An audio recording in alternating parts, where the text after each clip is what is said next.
posible raw maging bagyo. Ang pinakasariwang balita sa magiging lagay ng panahon, aalamin live. Dalawang dampuhalang buhaya na nahuli sa Bataraza, Palawan. Pinangalan ng Valentino at Valentina at inaalagaan na sa Crocodile Farm. Kumpanya ng pampaserong bus na nadisgrasya sa Alabang Viaduct nitong Lunes, posible raw suspendehin ang prangkisa kung mapatunayang may pagkukulang sa nangyaring aksidente. Motor ng hinihinalang babae na hukay sa isang bakanting lote sa Pasig City. Disyerto sa Chile, biglang binaha dahil sa pag-apaw ng ilog. Valentine concert ni Ogie Alcacid at Regine Velasquez, pinakilig ang mga manonood. Libing ng yumaong diva ni Whitney Houston, inaayos na. At Justin Bieber dinate ang isang batang may rare cancer. Huwag pahuli, tutok na sa unang balita. Magandang umaga, narito na mga unang balita.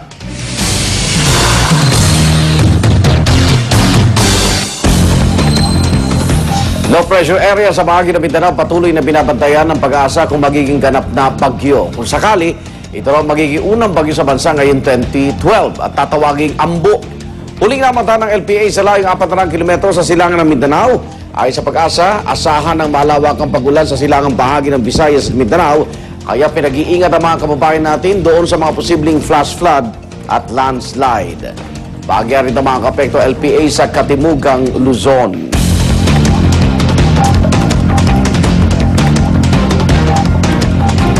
At kaugnay pa rin ng low pressure area sa Mindanao, makakasok natin live mula sa pag-asa ang weather forecast na si Hener Kitlong. Hener, good morning.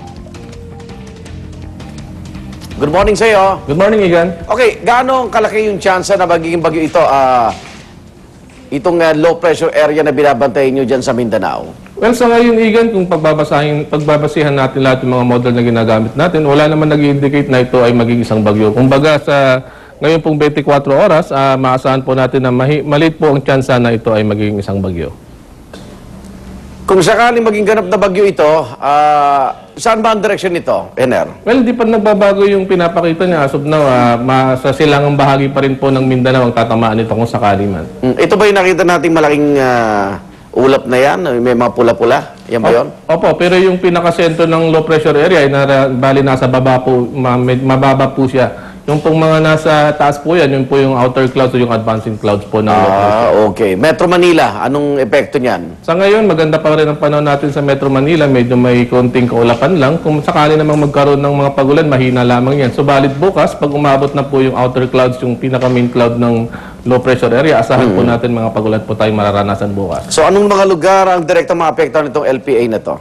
Sa ngayon, Igan, ang buong Kabisayan at ang buong Mindanao, maulap na po ngayon. May makakaranas na ng kalat-kalat na pagulan. At magiging malawakan ng mga pagulan na yan, lalong-lalo na sa silangang bahagi ng Kabisayan, ganun din ang silangang bahagi ng Mindanao. Kumbaga, ilang araw nang umuulan dyan, kaya saturated na po yung lupa. Pag nakaranas po yan ng malalakas na pagulan, malaki pong tsansang magkakaroon po yan ng mga flash floods at landslides. Kaya paalala po, pag-iba yung pong pag-iingat na gawin natin sa lugar na yan. At yung mga lugar na yan, nakikita natin, Hener, binabaha na nga, no? Opo, opo. Hanggang kailan itong LPA nito? Well, base po sa pinapakita niya, kung hindi ito magiging bagyo, mga 2 hanggang 3 araw, nasa loob pa rin po yan ng Philippine Area of Responsibility. Pagdating po ng 4, maaari na po yung makalabas ng Philippine Area of Responsibility. Okay, ito ba'y parang sendong na malawak at tatamaan yung mga lugar na di naman usually binabagyo rin, Hener? Opo, sa ngayon po, low pressure area pa lang, talagang malawak na po yung sakop niya. Halos buong, hanggang southern Luzon nga, umaabot na po yung outer clouds niya, lalo ng Bicol region. Sa Bicol region po, mag-iingat din po tayo dyan kasi umaabot na po yung kaulapan niya. May mga pagulan na rin po tayong mararanasan dyan. Pag naging bagyo po yan, halos dadaan din doon sa mga dinaanan ng bagyong si Sendong. Yung maliliit na bangka, di ba? Hindi pa? Sa ngayon, wala naman po tayong pinalabas na gale warning. Ibig sabihin po, hindi ganun po kalakas yung pag-alo ng karagatan kaya wala po tayong problema. Okay, maraming salamat. Hener Kitlong po, weather forecaster ng Pag-asa. Baha ang inabot ng ilang lugar sa bansa dahil sa namumuong sama ng panahon. Sa Pulangi, Albay, pinaghahandaan ng mga residente ang paglikas dahil sa banta ng landslide kung patuloy na uulan. Narito ang report.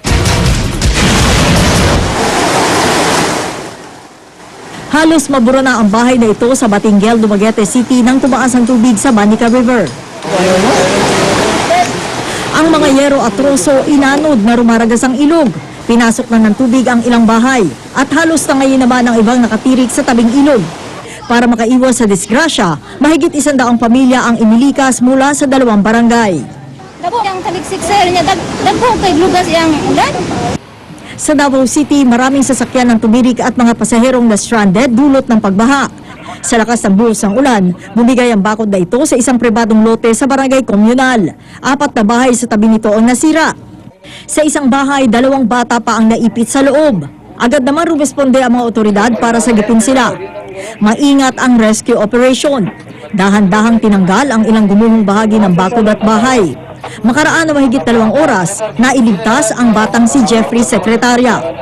Ang isa pang batang si Love, nadaganan ng mga gumuhong bato ang mismong katawan, kaya't umabot ng halos 3 oras bago siya tuluyang nailigtas.